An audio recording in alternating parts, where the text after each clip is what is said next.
There was an idea. Stark knows this. Called the Avengers Initiative.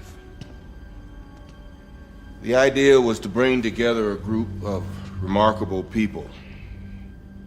See if they could become something more. See if they could work together when we needed them to fight the battles that we never could. Phil Coulson died still believing in that idea. In heroes.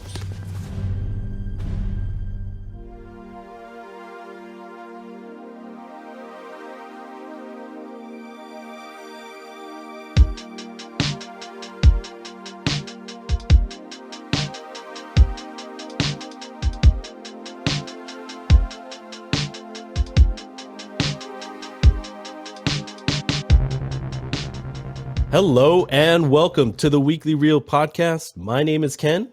And my name is Jeremy. And we are recording this on a very apocalyptic Wednesday. Wouldn't you say, Jeremy? Yeah, right now where we live, we kind of live close by to each other, and outside is crazy looking. Right, Ken? Yeah, the Bay Area just looked red, orange, a lot of ash in the air. I mean, I think it was pretty caked on the ground and on people's cars. And it just felt like we were in legitimately a movie. Wouldn't you say it seemed like we were in a movie from a different planet? Yeah. More specifically, Total Recall. Like freaking Arnold, man. When just that opening scene of that movie, he like steps onto Mars. That's what I felt like when I woke up today. I'm like, why is it so orange outside? I felt like I was going to step outside my door and my eyes were going to pop out of my skull. That's what I felt like. I'm like, where's Arnold? He needs to help me like stop the end of the world right now. Yeah, we could have been filming today and we wouldn't have had to like color grade our footage. It was just naturally like that. And it was just pretty crazy.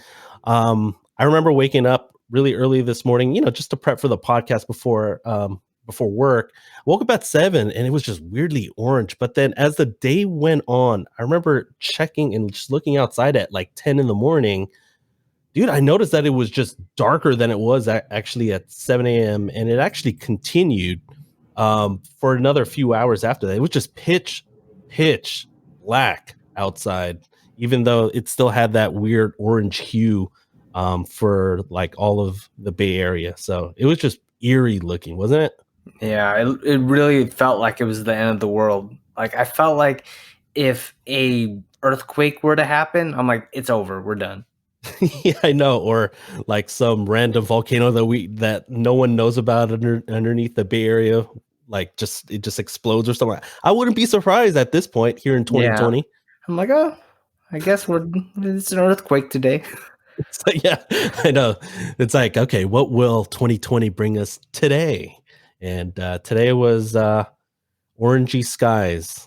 And to, I guess, honor the orange skies, I decided to wear my Giants hat with the orange bill on it. That's definitely not a coincidence. But Jeremy, today we are going to be jumping back and we're going to be talking about the Marvel Cinematic Universe, and we will be continuing our Infinity Saga rewatch. But before we do that, Jeremy, last week we actually got some new content, and actually from a heavy hitter from Disney. Did you pay the $30 for premium access premier access to watch Mulan on Disney Plus? Nope.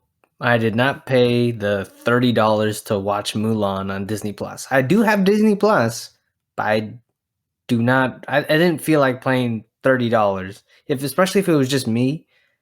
I feel like if you have at least 3 people watching, it could be worth it. But no, at this point, I have not paid yet. If it was 20, maybe. Yeah, I actually have not seen it yet. I was briefly tempted to go pay the $30, but that feeling went away. So I want to actually ask you this. I wanted to segue into this question, Jeremy. Is there an upcoming film that you would pay $30 to stream at home? I would say for $30, I would either pick Black Widow or No Time to Die. Ooh, I think okay. both of those are November releases, I Uh, believe. Yeah. Interesting. Yeah, you know what? I struggled with this question only because I feel like Disney didn't handle it properly. I feel like they should have handled it in maybe tiers. And here's actually the pay structure that I probably would have done if I were CEO. Not necessarily of Disney, because they can do whatever they want.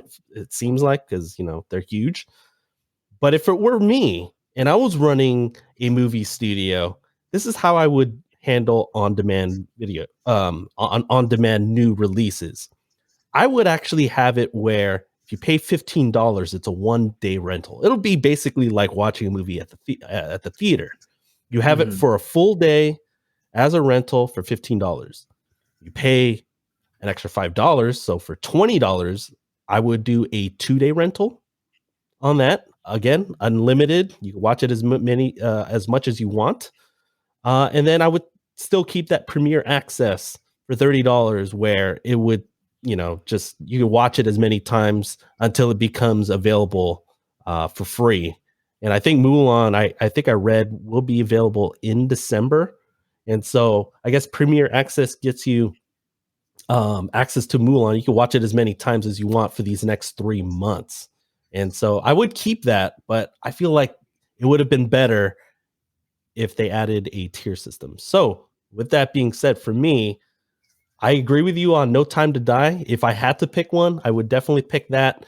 And if you stretch it out into 2021, I would definitely pay the $30 for Top Gun Maverick. I knew it. I had to. July 2, I think, next year, man. I'm excited for that movie too. Yeah, same here. I'm really just hoping that we're not in the middle of a pandemic by July of next year. So I know, because I want to see Tom Cruise flying fighter jets in the theater. That's what I want to see. Yeah, actually flying fighter jets, yeah, because he did. He's crazy enough to. Oh, for sure. So I definitely wanted to segue that into our regular podcast ritual. For those of you who are tuning into our podcast for the very first time, me and Jeremy, we started off this ritual, when we're trying to plan this podcast and all of our meetings leading up to our podcast premiere, and we carry that over to these episodes. And so every week we discuss one movie or TV show, and we share that with all of you. And so, Jeremy, what's one notable movie or TV show that you would like to share with our audience today? Well, I actually watched one movie and one TV show this past week. The TV show I watched was The Boys, which is like an Amazon Prime original, superheroes and all that stuff. It's a pretty interesting take on superheroes. But the movie I wanted to mention was Inception. I watched Inception again. Ooh, dude. So I forgot how much of that movie is the music, Hans Zimmer's music. And just in preparation of watching Tenet this Friday. Ooh, yeah. I can't wait. Just for spoilers for next week, man. Or spoilers to our viewers, I guess. Yeah. Tenet is going to be our next episode. Just a quick take right now. Oh, can't wait. Dude. I'm too excited, dude. Finally, another movie in theaters that's not Sonic the Hedgehog. And it's a Christopher Nolan movie. Oh, I know. Well, kind of going back to Inception, did you catch anything new this time around, or was it pretty much the same from what you remember from before? I feel like I understood it more, and this time I actually caught Leo's first name, Cobb's first name.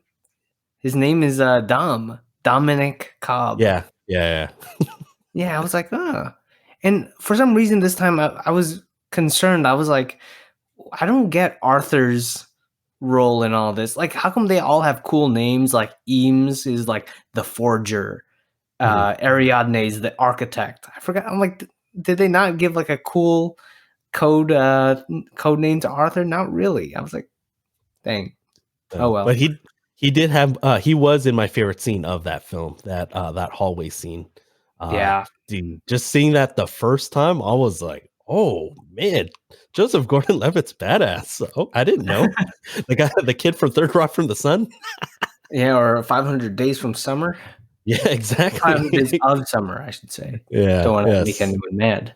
Yes. Oh, that's a classic. We need to make a podcast episode on 500 Days of Summer. Mhm. For sure. For sure. We need a guest on whoever hasn't seen that movie yet. Yes, I'm sure there are a handful of people, but man, that definitely is a classic. It's definitely one of my favorite movies for sure. For my movie, and I did, we both mentioned it at the top. We mentioned No Time to Die, and actually, this is what I guess what's kind of inspired me to watch this next movie that I'll share with you all. I mean, I ended up watching the newly released trailer for No Time to Die, and it got me just inspired. And I was like, oh man, I want to see this movie. But since I can't yet, you know what? I'll rewatch Casino Royale, which came out in 2006. This was Daniel Craig's first film as James Bond, and to me, it's easily the best one out of the 4 that have been released. Skyfall is, I feel like, a notch below, but it's still really good. But those beyond those two, I think those are the 2 that are decent. And definitely Casino Royale. I feel it. Casino Royale is definitely head and shoulders above all the rest. And so, yeah, what do you think is the best Daniel Craig Bond film? I would definitely say Casino Royale. I probably like Skyfall more than most people. And I feel like I'm a little bit more forgiving on Quantum of Solace than I still don't think it's a very good movie, Quantum. And Spectre, I don't think I've watched it enough, but I do. I remember I was like this past trailer for No Time to Die. I held my excitement because I was so excited for Spectre from those trailers. I was so excited for Spectre, and then I was mildly disappointed. Yeah. I share that same sentiment only because, yeah, I figured coming off of from Skyfall, because I like Skyfall as well. I was like, oh, okay, they're gonna build on that and it'll be good. But no. So what I'm hoping is, I mean, it's been really good. Really, I think it's just a bad movie, Quantum of Solace. And then it was another good one with Skyfall, and then kind of a mediocre meh with Spectre. So I'm hoping that No Time to Die, continues with that tradition or that pattern, and we get a good, at least a decent film. I want something good, and for me, I've always been a fan of Rami Malek, and so I'm excited to see him as the main villain in this film. Especially if it's Daniel Craig's last movie as Bond. Yeah. He needs to go out on a high note, not the high note of Spectre. High note, quote unquote. Yeah. But you know what? Before we get on with today's episode with the MCU, we want to do a little bit of cleanup from our previous episode. In the previous episode, we did talk about Jackie Chan's Police Story from 1985. I had a good time finally watching that film. It was definitely one of those where I'm really glad that Jeremy brought it to my attention. We actually made a podcast out of it. And so this week's Police Story poll and results, Jeremy, do you want to go ahead and reveal what the poll was, first of all, and what the results were? Yeah, so the poll that we had running on our Twitter, Instagram, and Facebook was, what's your favorite Jackie Chan film? And some of the candidates we had was Police Story, Rush Hour, Rumble in the Bronx, Drunken Master, and also other, if people wanted to like write in one of their favorites. And Rush Hour actually got 50% of the votes. You know what? That doesn't surprise me. I mean, I feel like it's the most mainstream of Jackie Chan's films. Last week, I did mention that was my favorite because I feel like it was the most memorable for me. And yeah, it's definitely I feel like it's my favorite and the most rewatchable. So yeah, so keep an eye out every Tuesday following a brand new release of one of our episodes. Yeah, we do have new episodes every Monday on your favorite podcast app, but every following day on Tuesdays, we do have an episode related poll on Instagram, Twitter, and Facebook. And so, Jeremy, what was our social media handle again? At Weekly Reel. That's for Twitter, Facebook, and Instagram. Yes, we try to make it easy for all of you. So just keep an eye out for those polls. And we definitely appreciate your participation in each of these polls every week. And so this week, we're diving back into the MCU, Jeremy. I'm pretty pumped. So this week we are going to be completing Marvel's Phase 1. And so the next 3 films that we will be covering in this episode are Thor, Captain America, the First Avenger, and the Avengers, which came out in 2012. And so, Jeremy, with each of these 3 films, do you want to share some of your experiences with each of these films? Yeah. Well, first with Thor, I actually did not. I think it might be the only MCU movie I did not watch in theaters. Really? Yep. It was my freshman year, and I don't know why I didn't see it. And then I heard it was good from some of my friends, and I think later on I finally watched it on Netflix. I probably watched it before the first Avengers came out, and I was like, yeah, it was better than I thought actually when I first saw it. Yeah. And then Captain America, the First Avenger, I was actually really excited to see this movie. I remember like my brother's like, why do you like Captain America? I'm like, you'll see. And I just remember seeing like ads on like Dr. Pepper cans. And so I was like, I don't know why, but I was excited.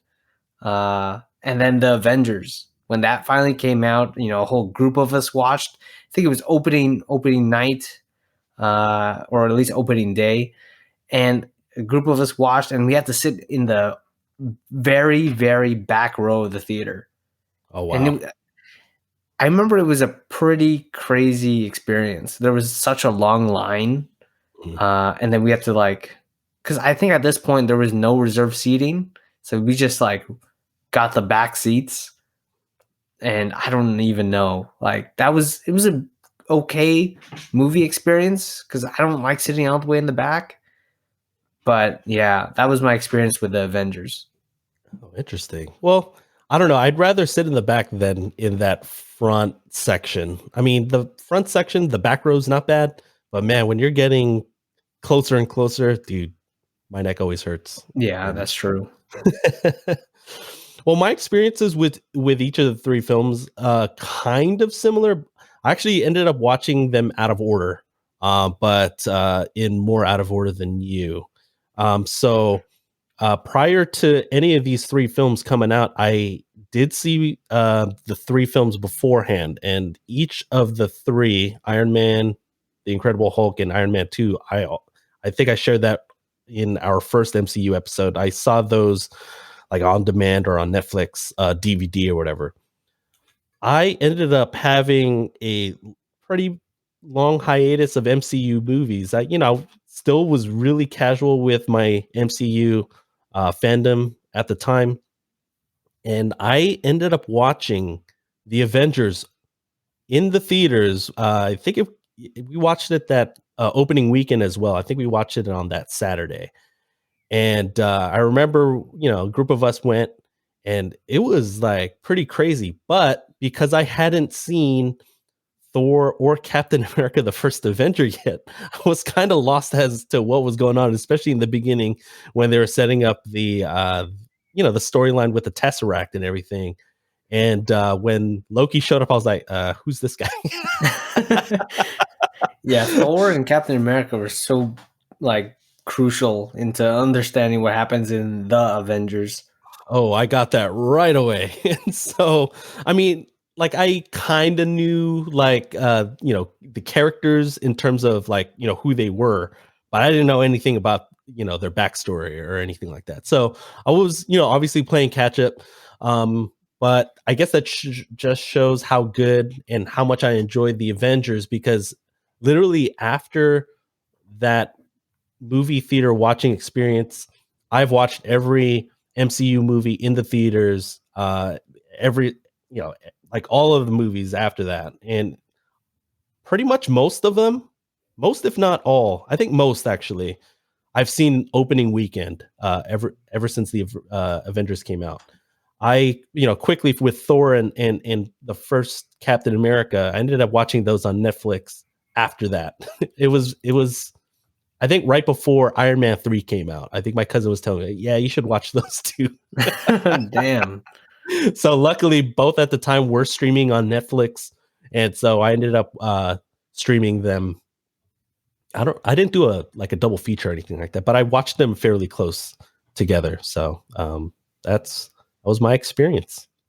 And so this episode, we're going to handle this a little bit differently than what we've been doing with our episode structure. We're actually going to structure this episode similarly to our first MCU episode, in that we will just be talking about various topics across all three films. And again, those three films are Thor, Captain America, the First Avenger, and the Avengers, which came out in 2012. And so, Jeremy, our first topic, let's jump right into it. We're going to mention what our best moments were for each of the films. And so let's keep it at what, 2 per movie? And so, yeah, two sounds reasonable. right. So for Thor, what were your best moments? Well, my first best moment, because I felt like I haven't watched Thor in such a long time, and I forgot how Shakespearean it feels. Yes. And there's such a contrast between the Earth scenes and the Asgardian scenes. And for some reason, I actually enjoyed the Asgard scenes more this time, because it's such a big difference from Thor Ragnarok. Yeah. And so Definitely. I think the scene that like really felt so Shakespearean, like literally it felt like I was reading English literature, was when Loki finds out he's a frost giant.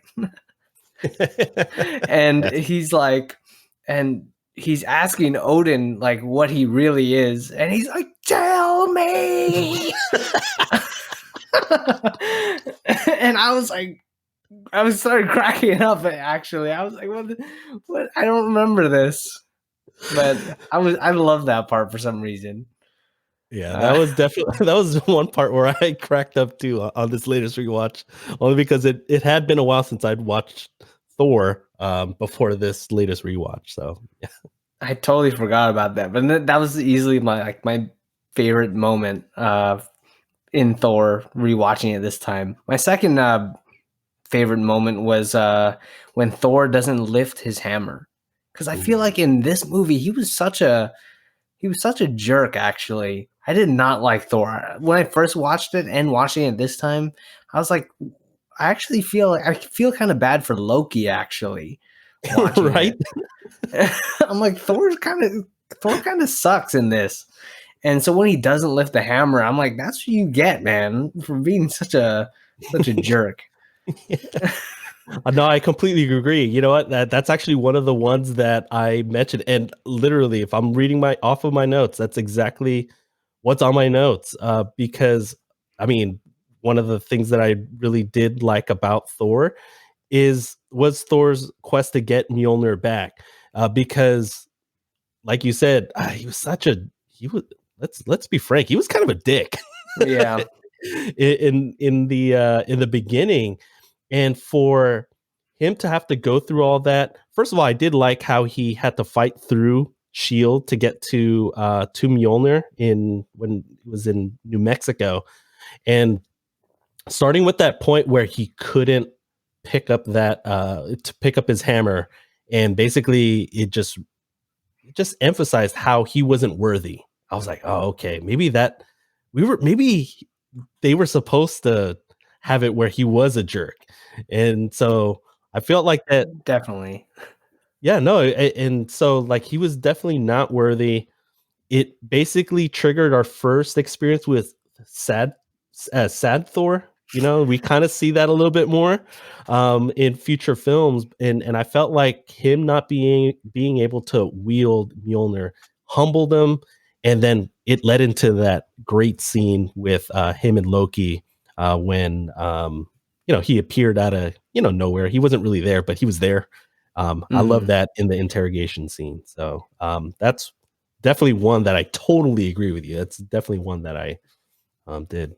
And that was actually Hawkeye was like he actually appeared in that scene. I was like, Yeah. that was, if you think about it, that was Hawkeye's only chance to kill Thor when he was Yes. depowered. Depowered, and yeah, he could actually did something of substance. No, I'm just kidding. It was dumb because like Coulson was like, I need a guy with a gun. And he grabs the bow and arrow. Yeah, no, it's funny too because he passes on the sniper rifle with the huge scope. But no, he needs the bow and arrow. Oh man. Show off. Yeah. Oh, Hawkeye. Well, the other moment that I wanted to share is basically every Loki scene that especially in the beginning, like when obviously we this isn't our first time rewatching or watching this movie, and to know where this movie is going through, and you kind of see how Loki's just playing the long game. And I love every scene that he's in the beginning because he's scheming from from allowing the frost giants to invade during Thor's coronation. Oh, that was brilliant. Then just talking to Thor after he's already mad, and he's like, oh, we should go to Jotunheim and invade him and start a war or whatever. And that Thor's just a hothead at this point, and he basically does this so that he could get banished, and it was just brilliant there. And then that last thing I wanted to mention was when he basically double crosses his biological father, Laffy. He's like, oh, you think that he's actually, going to go back to his frost giant roots, but he really double crosses his biological father so that he can basically win his father's approval, Odin, and even his mom, Frigga. So, man, every Loki scene was so good. Wouldn't you agree? Yeah, he was easily, I think, the best part of that movie. I wasn't completely sold on Thor yet until later. Yeah, Dark Loki World. Dark World. Yeah,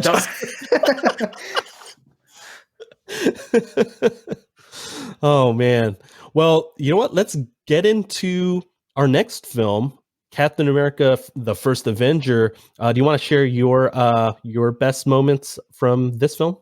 Yeah, it easily had to be, or at least one of them had to be, the Captain America and the Howling Commandos montage. We have a thing for montages, and that was definitely a really cool one. Just them going on these missions and him doing just like some Captain America stuff. And I feel like that could have been like a whole movie in itself. I'm like, I wanted more of that. But yeah, it was a like really cool moment in that movie. My second one, though, my second best moment would have to be Dr. Erskine and Steve, their talk before he gets the serum injected into him. Oh, so good. That was such a good scene. He was like his Jensen. That was like his Jensen talk. Yeah, definitely. And actually, that was one of the things that I wanted to also mention. I mean, we're 2 for 2 on these, where actually, my favorite moment was, in addition to that, is all the pre-serum stuff with Steve Rogers, because it was pretty cool to see Steve and Bucky before they got deployed to World War II. Their whole they just laid the groundwork for their future encounters, and just their buddy relationship, type thing. So it was pretty cool to see that. But yes, I wanted to definitely highlight the talk between Steve Rogers and Dr. Abraham Erskine, because like you said, that was Steve Rogers' Yinsen for sure. Totally agree. Well, so that was my first one. The second one, oh man, I really love that one scene after Red Skull ends up getting, I guess we ended up finding out in Infinity War when he gets I guess scooped up By through the Tesseract. by the Tesseract to, where did he go? I forgot. I need to rewatch Infinity War. Not Vormir? Oh yeah, Vormir. There you go. Where we think- find out he ends up there. But that scene after that, when Steve just takes control of the aircraft, and he basically has to save New York. He decides that he's just going to crash the plane somewhere safe so that it'll save a bunch of lives, millions of lives, really, in New York. And just the dialogue, and then the music playing in the background between his dialogue with him and Peggy. Oh my goodness. Almost brought waterworks. Dude, yeah, with Alan Silvestri's theme that I think he still carries over into like the other Avengers films. Yeah, that scene was almost water bending. Oh, it almost got me this latest rewatch, and I forgot how important that was, and I love how they leaned back into, spoiler alert for Avengers Endgame, and it kind of brought it back full circle. And so I definitely wanted to highlight that as one of my favorite moments in Captain America. And so on to our final film, The Avengers in 2012. What were your best moments? Well, my best moment on this latest rewatch, I felt like was the Avengers arguing in the lab. That was such like I was like, this is a better scene than I remembered. Yeah. Them just arguing with each other, and Nick Fury's there. Like all the heavy hitters are in that room, Mhm. and just them going head to head with each other. And one thing I want to mention about the Avengers, and was that their characters felt a little off. Actually, to me, they felt almost like caricatures of like themselves in this Yes. movie. It was a little bit weird. That I'll definitely try to, when we rank the movies, I might mention. But yeah, that scene was good. It felt like they felt like themselves in that scene. Sometimes not so much in other scenes in the movie. But another best moment I had was when they finally gather at the end. Oh, The iconic circle scene. dun, dun, dun, dun, Exactly, dun. dude. When that music kicks in and like they're surrounded by all the enemies, and Hulk just like hulked out and punched that freaking Chitauri flying thing. I still don't know how those things fly, but he punched it, and when the music kicks in and they circle around, I'm like, dang, this is a blockbuster for sure. Yes, that I think that's still arguably the best moment in all of the MCU. Arguably, I mean, obviously there are bigger scenes in future films, and we'll definitely get into that in future episodes. But I think that's really the first one that kicked it off in terms of, oh, okay, this is going to be a huge thing. I actually have the same moments as you. Oh yeah. For other event. I mean, I'll get it. I'll kind of go off it a little bit. I just will mention just like the conflicts and disagreements in general. I mean, you mentioned that specific one, but there was a lot of disagreements throughout the film, especially in the beginning and middle, before all the action kicked in. I forgot how much dialogue there was in this film. And you would think that Avengers film just has a lot of action in it, but really there was a lot of dialogue, and I felt like they just dropped breadcrumbs for future MCU movies, especially for all the disagreements in the next Avengers in Age of Ultron, and more specifically in Captain America: Civil War. Like I felt like they laid the groundwork for that, for the disagreements, and you could see kind of like their philosophies, and they ended up just starting that. And I feel like this first Avengers is where like their their point of view on certain things for each of the characters got established, especially with, Steve and Tony with their kind of disagreements. Yeah, one moment when that argument ended, when he's like, put on the suit, and then everything starts blowing up, right? And then he's like, oh, put on the suit, put on the suit. He's like, yeah.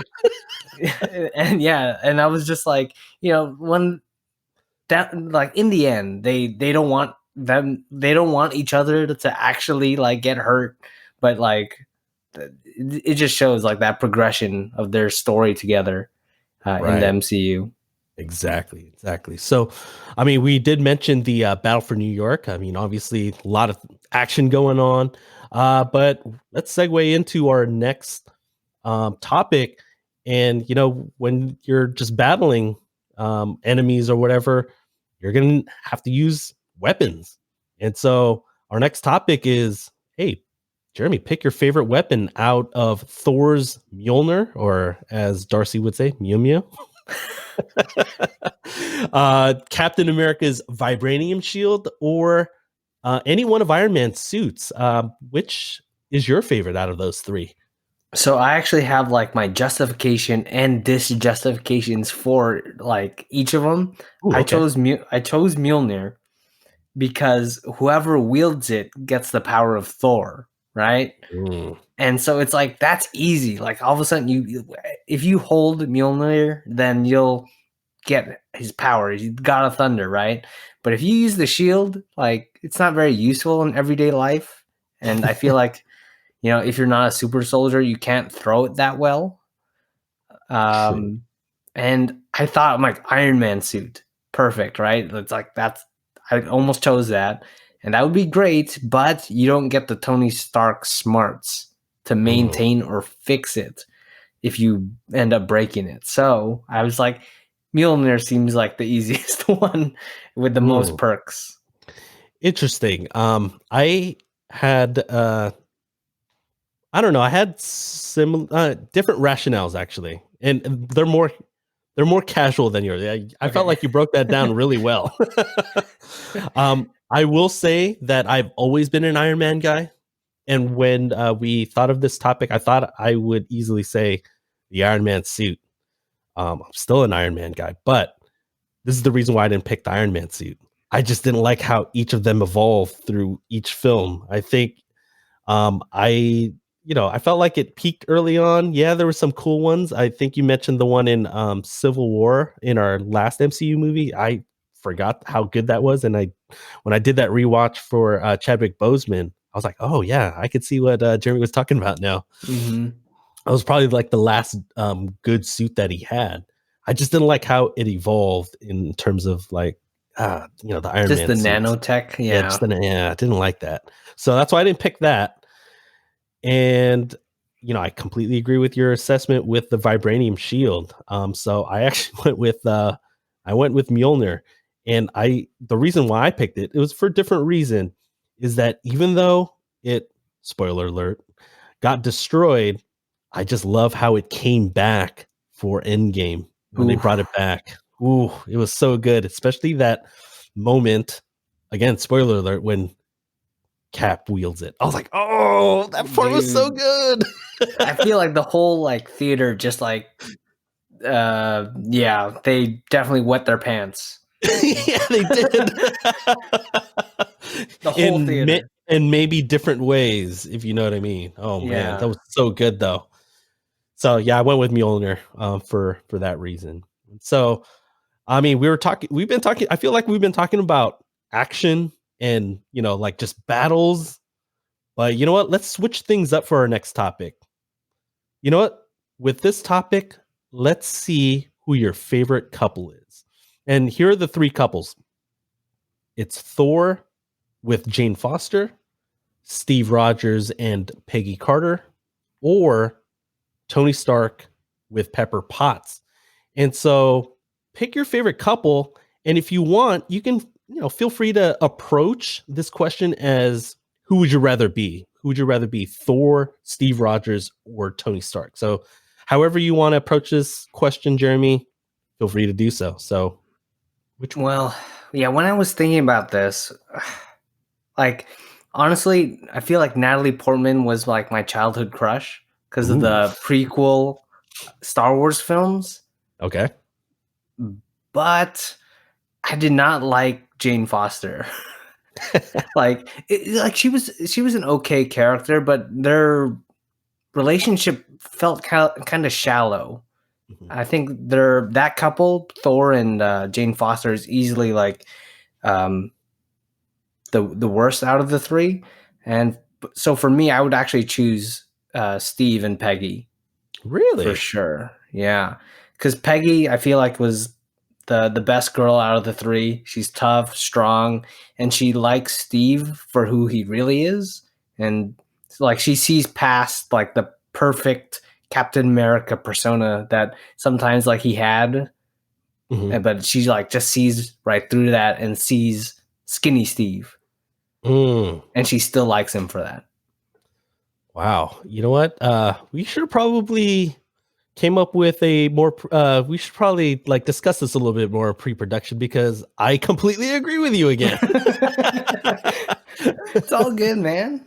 Nah, I'm just messing. I'm just being overly dramatic. But I actually agree with your assessment. I wasn't really a fan of Jane Foster and Thor, just their chemistry, and we'll get to that a little bit later on in the episode. Uh, with Tony and Pepper Potts, I mean, I like their their chemistry or whatever, but I've always thought that Gwyneth Paltrow, who plays Pepper Potts, I always just thought that she just gives off a boring vibe to me. I don't know why, but I feel like we would just be bored just looking at each other if we were hanging out. They definitely had good chemistry in the first Iron Man, but then it kind of definitely Tony Stark was carrying the charisma. Yeah. Uh, And you know what? I'm not surprised because I feel like Gwyneth Paltrow's not the most exciting character or, person. I don't know. She just seems boring to me. Anyway, I agree with your points with Peggy Carter. And I'll reiterate them again. I felt like Peggy Carter was already intrigued with Skinny Steve as an undersized asthmatic. I mean, dude, he didn't look like a soldier, but she saw through that facade, like the outer appearance, and she saw who his real character was.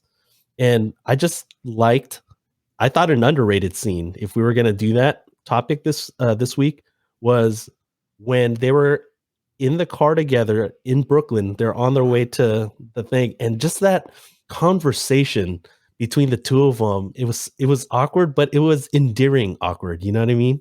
yeah, definitely every scene between them two is so good. It's hard to pick. It's kind of hard to pick like underrated or best because I feel like every scene that they have together is really good. Yeah, I agree. And I felt like, going back to that conversation, I felt like every guy or boy has gone through that. When you're talking to a girl that you really like, and you're all nervous and you're stuttering and stuff like that. I definitely identified with that for sure.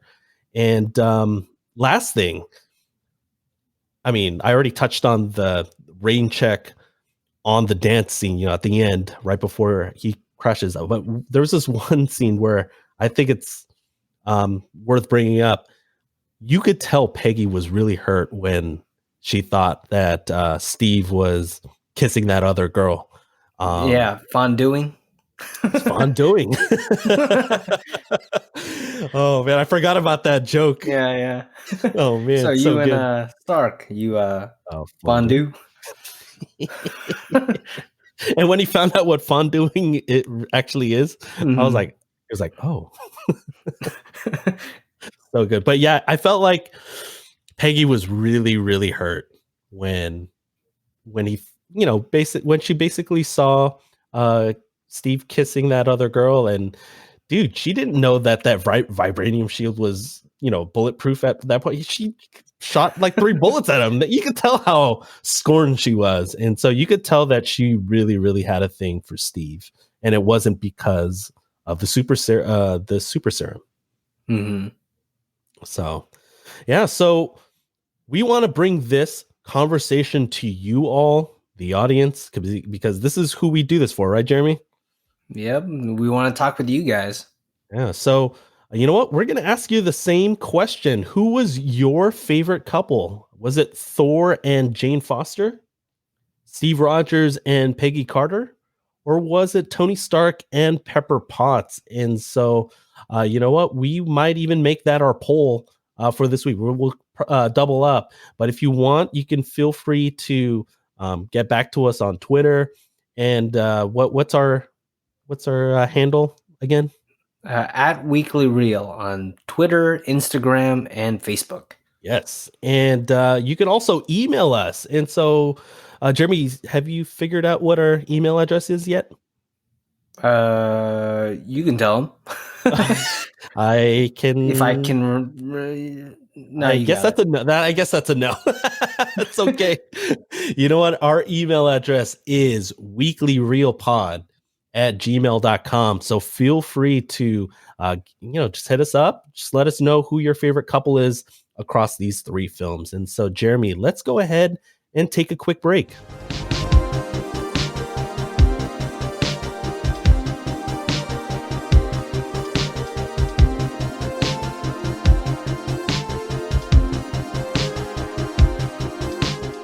All right, we are back.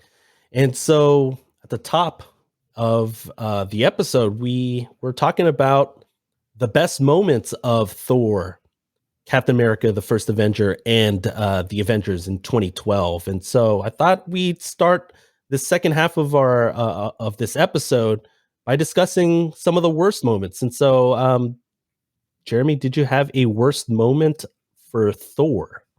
Yep, all the Earth scenes. That's what that's what I wrote down in my notes. But actually, some of them were cool. Like I liked, like, give me a horse. It's like, we only have dogs and cats. They give me one big enough to ride. And I'm like, that was pretty good. I was like, yeah, I like that. But after like watching like the Asgard stuff, I was like, I kind of miss that fantastical world of Thor, and then just going back to like some really, really small town in New Mexico. Yeah. I was like, this feels kind of underwhelming. And so many Dutch angles. Did you notice that? Yes. Oh my goodness. Like Dutch angle here, Dutch angle there. It was like not even in just Asgard. It was everywhere. Kenneth Branagh directed the film, and he's going to be in Tenet. So, so expect Dutch angles. Is what you're saying? Maybe in reverse. Oh my goodness! So it's upside down. Oh goodness! What was your worst moments in Thor?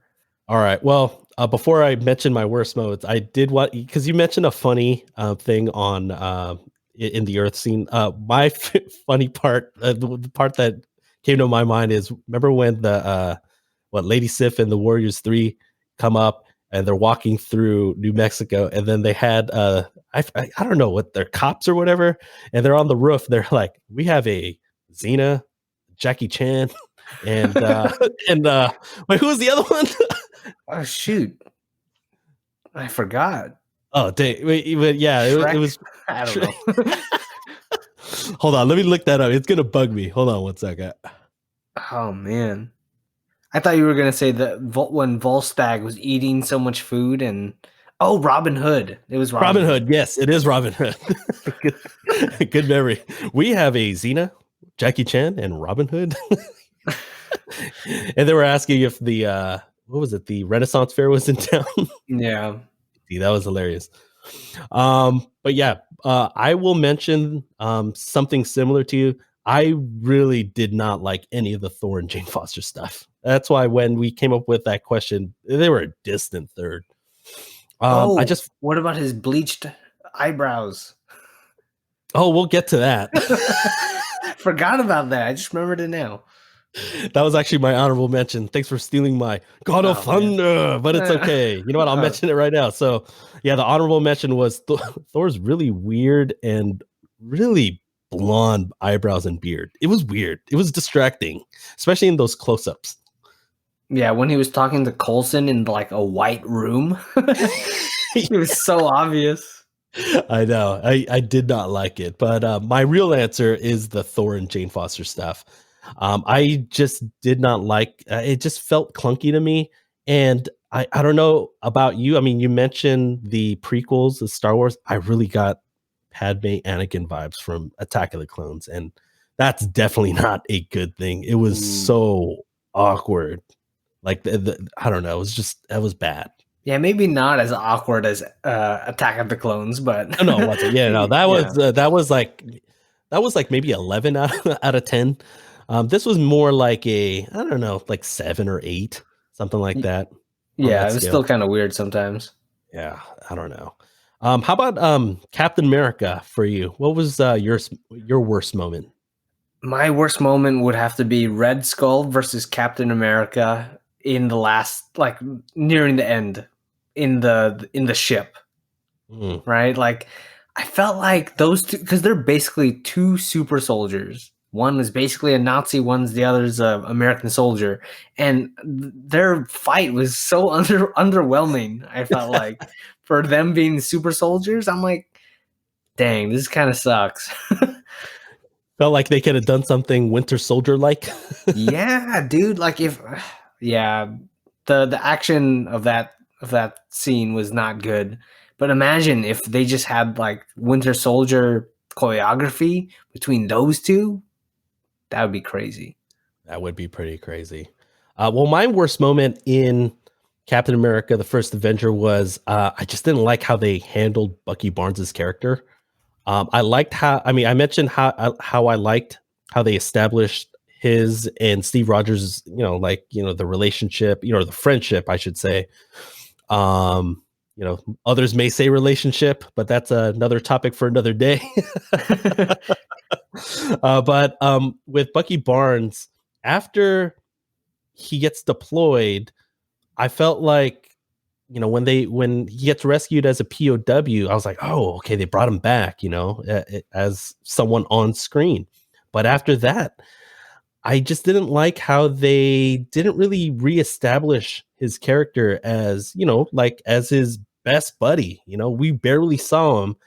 And even in the montages, I felt like they could have showed him a little bit more. They could have featured him a little bit more, or maybe added, I don't know, a little bit more quieter scenes where, you get more of the interaction like you did in the beginning. Maybe it could have been an extra 10 minutes. I would have been fine with that. And then I think his fall off of the train, his death, would have hit way harder. And it didn't help that obviously Steve Rogers, with his advanced metabolism, he couldn't get drunk. So you couldn't really feel like the weight of Bucky Barnes's death. And so I just didn't like how they handled Bucky Barnes's character in general.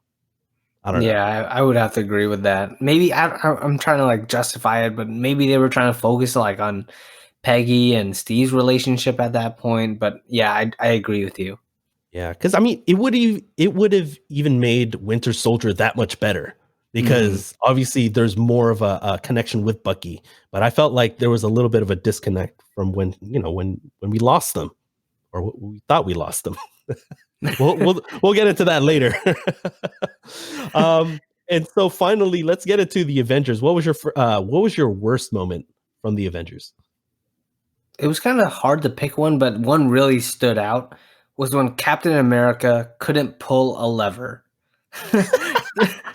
Was when Captain America had one job to pull a lever to slow down the rotors for Iron Man, and he couldn't take that. He took down a couple guys, but then he couldn't take down one like mind controlled shield agent. And I was like, is this the same Captain America that we're gonna see in Winter Soldier that just runs through a boat and like takes down 20 guys by himself? I'm like, this guy is, who is he, Hawkeye right now or what? Exactly. Actually, my answer is the same. I really just didn't like how they handled Captain America's character. They just really, I don't know, they just portrayed him as really weak and a mindless patriot who just kind of a slave to his country or whatever. And I get that, but man, they made him really look weak too, in addition to that. And so, yeah, I mean, he couldn't Joss handle. Whedon doesn't like that, man. He doesn't, and you could tell. But I mean, he couldn't beat any henchmen. I'm like, dude, I'm partial to henchmen, but he should be able to take care of henchmen like no problem. Anyway, let's get into the next topic for this episode. Let's switch things up a little bit. I mean, we've been talking about a lot of the main characters. Jeremy, what was your most underrated character across all three films? As much as I just like ragged on Hawkeye, I almost gave it to him because I actually do like Hawkeye. I think it's kind of fun to poke at him sometimes. But my most underrated character would be Peggy Carter. We have talked a lot about her, and because you go into watching the first Avenger, and every scene with her is so good. Like they bounce off of each other so well. They're like they complement each other so well in like their relationship and in the way they fight with each other. I don't know. I love like everything about their relationship. So when that spoiler alert, when Steve kisses Sharon Carter in Civil War, it's a little bit awkward. It's very awkward. And so when they kind of fix that in Endgame, I definitely appreciated it. I agree. I was like, oh, why did they do that? Maybe a nitpick that we'll talk about when we get to the episode where we talk about Civil War. You know what? I am going to mention a character within Captain America as well. And we mentioned him a couple of times. I feel like the most underrated character is Dr. Abraham Erskine. I mean, we mentioned that he's Steve Rogers' version of Yinsen. And man, I just liked how they handled their, the introduction of this character. First of all, he's just eavesdropping on a conversation between Steve and Bucky. And from there, he could already tell that Steve Rogers was the right person to be, the person for the super soldier program. And so I just felt like Dr. Erskine just reinforced with Steve Rogers who he should be. It's like, hey, like his last thing before he, died was he pointed it at his heart. It's like, hey, basically stay true to yourself, stick to your guns. And I felt like that was instrumental in future films again, where, Civil War, he sticks up for his buddy Bucky, spoiler alert, and he gets to the point where he's like, on the run. He's an actual fugitive from the country that he loves because he's being true to himself. And I felt like he learned that lesson from Dr. Erskine. Yeah, Stanley Tucci like very much brought that Jensen vibe to him. Yeah, man. Oh man, we need to make that a topic in the next episode where it's like, ooh, who do you think was more instrumental, Dr. Erskine or Jensen? Ooh. Sounds like a poll to me as well. Yeah, I know, exactly. Sure. There's one other underrated character that I did want to mention as a honorable mention. I wanted to mention Agent Coulson. I mean, I felt like, we lost them in Avengers. I mean, and I felt like they handled his death like better than they did, but with Bucky Barnes. I mean, which is weird to me because obviously Bucky Barnes has, a movie named after him, basically with Winter Soldier. But I felt like they handled it really well. I mean, I guess it helps that Agent Coulson was in 4 of the first 6 MCU movies. And so I really wanted to just kind of mention him because I felt like his death galvanized the Avengers together and it basically brought them together for the Battle of New York. And so I just wanted to mention that. And so I thought I'd mention that also to perfectly segue into our next topic. Jeremy, what was your best fake death scene? And so I'll go through the choices real quick. So for best fake death scene, and I'll basically go in order, chronological order. We'll go with Thor when we thought he may have died briefly against the destroyer in New Mexico. Loki at the end of Thor when he falls from the crystal bridge into a wormhole. And Bucky Barnes where he falls from a train. Steve Rogers, as he's crashing the plane, obviously we know from the beginning where he's actually still alive, but Steve Rogers crashing that plane into the Arctic. Agent Coulson getting stabbed in the back with Loki's scepter. And finally, we have Tony Stark free falling from the wormhole above New York in that battle in New York. And so, Jeremy, which was your favorite fake death scene? Well, my favorite fake death scene would have to be Phil Coulson. Ooh, because I feel like he was such a good guy, and I actually felt like he played almost like a villain in Thor, and I thought it was kind of cool. But he dies in that. He literally dies, and then he's brought back to life for Agents of Shield. And I've watched that whole show. I think it's an underrated show. Me and like 2 other people have watched the show, and it's gone on for 7 seasons. It finally ended, and Coulson definitely highlight of the show and highlight of the Avengers. That's a good one. And actually, before I get into my pick, I just wanted to say this. His name is Agent Coulson. His name is Agent Coulson. If you guys don't get the reference, go check out our Fight Club episode that we did a couple episodes ago. Yeah, definitely check that out. I just wanted to surprise Jeremy with that because I knew he would get that one right away. Well, my winner for best fake death scene's got to be Steve Rogers. I mean, I've mentioned it already earlier in the episode.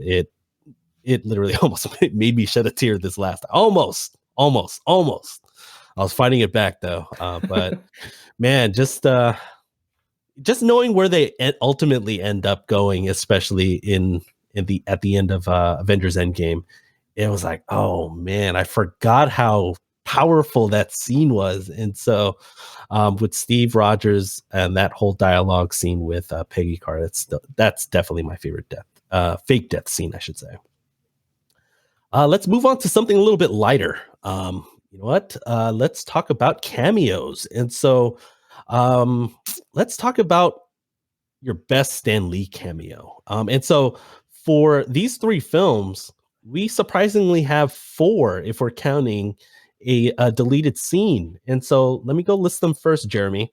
Thor, I should say, Stan Lee plays a random truck driver that's trying to basically pull Mjolnir. And when the bed gets ripped off from the truck, he goes, "Did it work?" In Captain America: The First Avenger, he plays a war veteran who, during a ceremony, he's expecting Captain America to show up, and some random guy just shows up. And when that other guy shows up, he's like, "Oh, I thought he'd be taller." This is kind of random on that. And then in the Avengers, in the theatrical cut, at the end of the Battle of New York, when they're showing all the news footage, Stan Lee plays this random guy. He's getting interviewed by the news, and he basically says, "Superheroes in New York? Give me a break." He just plays this cynical, random citizen of New York.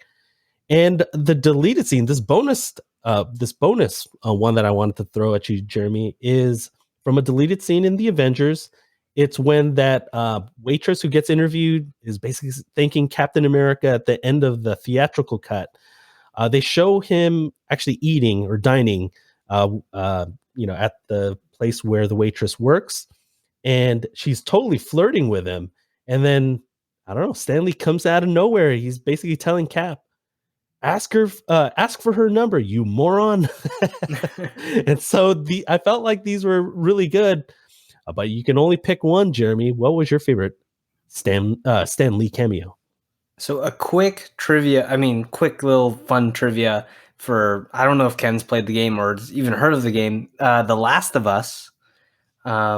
That waitress who plays in the deleted scene, and she kind of briefly shows up in Avengers. She's actually one of the voice actresses she is the voice actress for Ellie in The Last of Us. Just fun fact out there for people who wanted to know that. Anyway, my favorite Stan Lee cameo out of these 3 movies would have to be the Thor with in the Thor movie where he tries to pull Mjolnir out of the thing and he just ruins his truck. Yeah, that's my favorite actually as well. And I actually wanted to use it as my non-Stanley cameo because that was easily my favorite.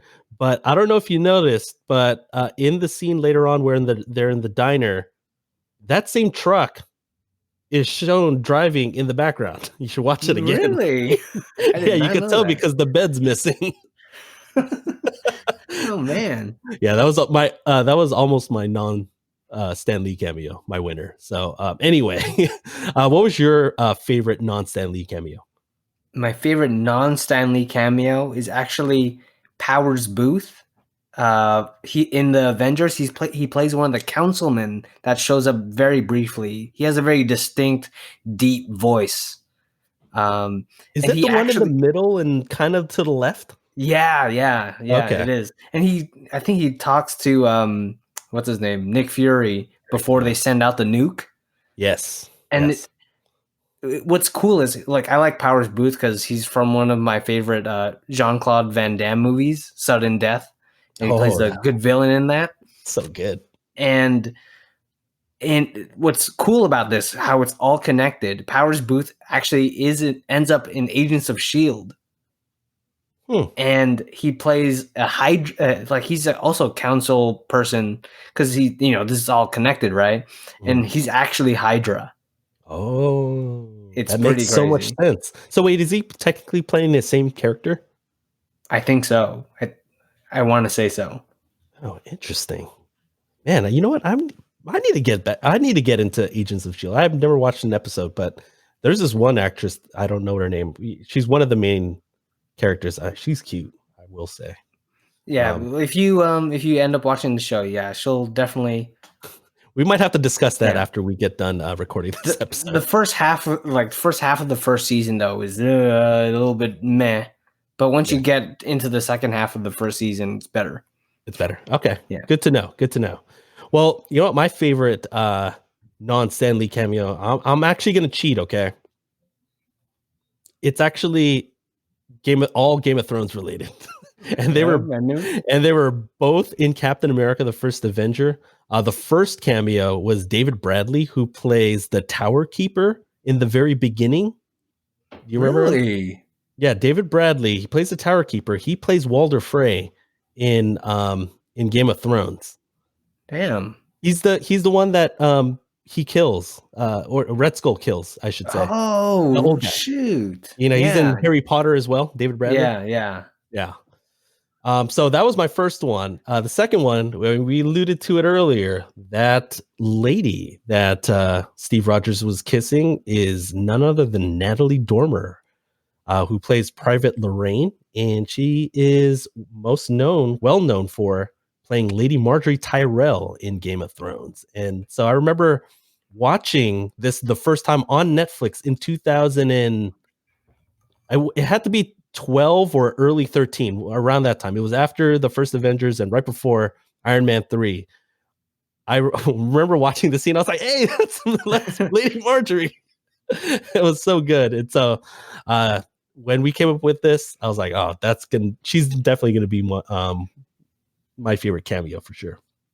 So, Jeremy, we've reached the point where we're talking about our last topic for this episode. Last topic is favorite Avengers showdown. And just to explain it a little bit, in the Avengers, the movie, there were some battle scenes where they were fighting each other. And so there were three of them that occurred in the Avengers. The first of which was Iron Man versus Thor. And that happened in the woods, Shakespeare in the Park. And that was kind of in the beginning of the film. And the other two were actually towards the middle. And as it turns out, they were both on the helicarrier. So the other two were Thor versus the Hulk and Black Widow versus Hawkeye. And so, Jeremy, which one was your favorite? My favorite would have to be Iron Man and Thor in the woods. Just their banter together. And just, Thor, yeah, like you said earlier, he's like a bit of a hothead. So that versus just the ego of Tony Stark, is so good to play off of each other. And I actually felt like the action sequences were pretty good, and I thought that was a standout one. And just the way it ends with you want me to throw the hammer down or something like that. Yeah. And that was like the only time that Captain America felt remotely like powerful. Yeah, I know. Yeah. I mean, yeah, Captain America actually does make a little bit of a cameo in that battle. In that fight, yeah. Yeah. Just to break it up. Yeah, he was basically like the referee at a WWE event, special guest referee. Oh man, you know what? I actually did choose that one as well. It was an easy choice for me. First of all, I felt like it was special because it was the very first fight between two Avengers. And so since Thor wasn't in Captain America Civil War, I felt like this was like I'm kind of glad that he had actually two of the scenes actually where they were fighting each other. But the reason why I didn't pick Thor versus Hulk was because I felt like their Ragnarok battle was better. Yeah, and more entertaining. Their rematch. Yeah, the rematch. I felt like the rematch was better. And then you know what? I felt like if Black Widow and Hawkeye had a Winter Soldier type fight, that could have had more potential. I felt like it was too short, especially since they were really, really close. With Natasha. Sorry, Natasha and Clint. They had that. Yeah, the setting was not good. It was like some random little bridge on the helicarrier. It was weird. Yeah, it was like a catwalk, right? Yeah, it was like some of the choreography was pretty cool, but not on the level of Winter Soldier. Yeah, I felt like if they would have had like good fight choreography, it would have had the potential to be at least my second favorite, or at least come close to that first one. It was just obviously, dude, Iron Man versus Thor. Can't beat that. All right, Jeremy, you know what? We've reached the point where we're talking about our favorite part. This is for bragging rights. We're talking about guess the Rotten Tomatoes score. And so this is a big week. Every time we have these MCU episodes, this is where it could kind of make or break us, really, because we're talking about 3 films and we're guessing all 3 films. And so Jeremy, coming into this week, is up. He took it last week during our police story episode, and he's up 5-4. He took the lead. And so this week we got 3 films to look up. So let me make sure that I have Rotten Tomatoes pulled up. And just to remind everyone, especially those of you who are checking out our podcast for the first time, we each came up with these scores beforehand. We haven't shared it with each other yet, and we haven't looked at the Rotten Tomatoes website to look up these scores yet. And we're going to do that live. And so, Jeremy, what do you think the score was? The Rotten Tomatoes score was for Thor. For Thor, I'm gonna guess 71%. Ooh, it was really close to mine. Oh crap! I know. I guess 69. And so I'm kind of curious to see if Rotten Tomatoes thought it was better, because I was more cynical. All right, so I'm on the website now. Let's go to Thor 2011. And Jeremy takes the point on this. He's up 6-4. So on the tomato meter, 77%. 77. Man, that's pretty high. That's actually, dude, that's way too high. Come on, Rotten Tomatoes, be better. All right. Man. All right, so you're up 6-4. Let's go into Captain America. So what was your score for Captain America, the First Avenger? I'm gonna say 68%. Really? You thought Rotten Tomatoes thought it was worse, huh? Mm-hmm. I went the opposite. I'm guessing 74. Wait, so what was your guessing again? Sorry, short-term memory loss. 68. 68. Okay, 68 and 74. All right, let's look this up. America, the First Avenger, 2011. And it looks like I will be taking this point. On the tomato meter, it was 80%. Wow. All right, so it looks like I'm pulling back to just within 1 again. So we're at 6-5. Jeremy's ahead. So let's go into our last film, Jeremy, what do you think the Avengers got on Rotten Tomatoes? I'm guessing 94%. Really? Oh man, so close to my guess. I guessed 93. Oh man. Man. Here we go. Let's type this out. Avengers. Okay, here we go. And oh my goodness. Jeremy guessed 94. I guessed 93. And Rotten Tomatoes has a tomato meter of 92. Oh, so close. And with that, I have pulled completely even. And so going into next week, we are tied 6-6. Oh my goodness. Tied up. Oh, Dang, that was a good one. I like that. That was a good one. I felt like we were pretty close on each of the three. So I feel like we have a pretty good gauge. It wasn't like last week. I felt like I was way off last week. All right. So, you know what? Since we're in our second episode into our Infinity rewatch here within the MCU, I just wanted to remind everyone on that first episode, we ranked the MCU episodes that we have talked about so far. So we've ranked Iron Man, The Incredible Hulk, and Iron Man 2. But you know what? In this episode, we're going to reveal our updated rankings now, incorporating these three films that we've covered today. And so, Jeremy, with these first 6 films, it's basically MCU's phase 1. How would you rank the MCU films from worst to first? So from 6 to 1. From 6 to 1. This is going to be a little bit strange, but okay, my worst. Starting with The Incredible Hulk. Okay. Then Thor. Okay. Iron Man 2. The Avengers. Ooh. Hot take right there. Hot take. Captain America, the First Avenger. Iron Man. Wow. That's a little bit, you know what? That was a little bit of a curveball. Wow. The Avengers, like it didn't age as well as I remembered it. Comparing it to the other Avengers movies. I agree. I actually kind of agree with you there. It's kind of going off of like some of the, obviously the more recent team up movies. I actually held that against it as well. And so, you know what? With my rankings, it's similar, but different. And this is why I'll look forward to like our rankings as we go along with the MCU. So the worst one I have also, I agree with you, The Incredible Hulk. This is where we diverge though. I felt like Iron Man 2 is 5 on my list. Ooh. And it's weird. I didn't think so, but Thor, I liked it better than I remember. And you know what I think it was? I think it was all the Loki scenes. I just really appreciated how good of a character he was. And I felt like all of that kind of outweighed all the stuff that I didn't like between Jane Foster and Thor, or Thor from the beginning. Yeah. But then I felt like the highs were better than Iron Man 2. And then I have Captain America, the First Avenger.